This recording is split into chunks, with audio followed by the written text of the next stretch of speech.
everyone, welcome back. Today's prompt is to talk about what autism acceptance means to you. For anyone new, the prompts were made by Autie-Jake on Tumblr. A link to his blog will be in the description.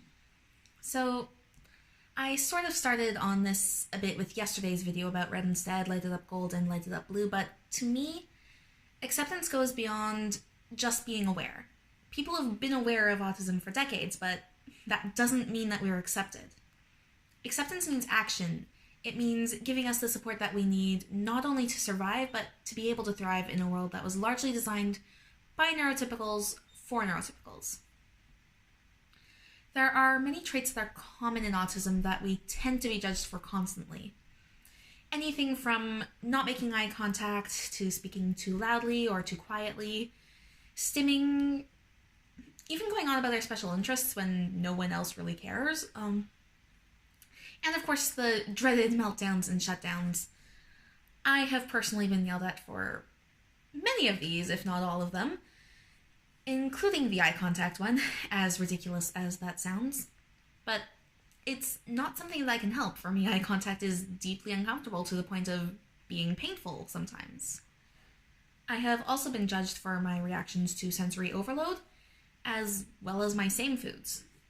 For those of you watching who don't know what that means, same food is a term, at least on Tumblr, that's where most of my interaction with the autistic community happens, that is used to refer to certain foods that are eaten regularly because, you know, they're safe for sensory processing things. You like them, they're comfortable, so you eat them all the time. They become part of your routine, and routine is something that is very important to many people who are autistic.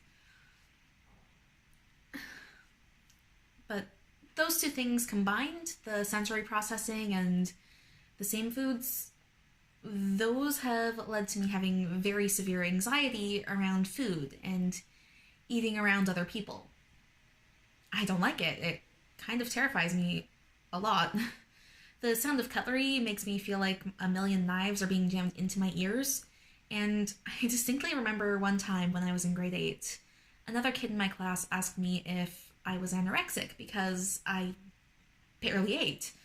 There was literally only one same food I had at that time that I could actually bring to school for lunch. And I've always had a bit of a small appetite anyway, so I almost never ate at school. I also remember back around that time, I was really obsessed with cats. They were kind of my special interest at the time because of these books I was reading constantly. The Warrior series by Aaron Hunter.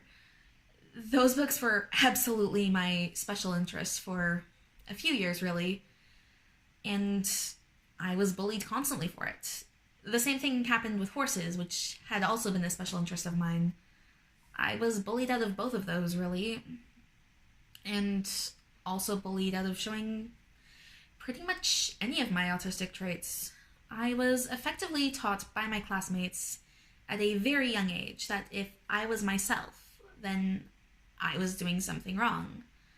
I learned that I needed to mask my traits and basically my entire identity as much as possible and hide who I was if I ever wanted to be liked or accepted.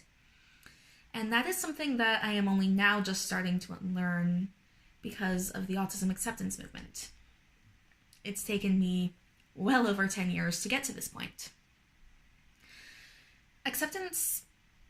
Acceptance to me means teaching children about what neurodiversity is, and that it's okay for people to be different, because those differences could very well be positive things. Many of the things that are different about me because of my being autistic are my strengths, my passion for the things I care about, my ability to memorize things. Those are good things, and those are a part of me because I am autistic. It means unlearning the stereotypes and working to provide support and accommodation for individuals at all stages of life, at school, at work, anywhere possible.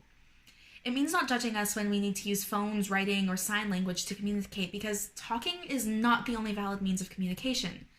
Even if an individual is usually capable of talking, I mean, I'm talking right now, but there are times that I do go nonverbal, and that's okay. It doesn't mean that there's something wrong with me, it's just a part of who I am.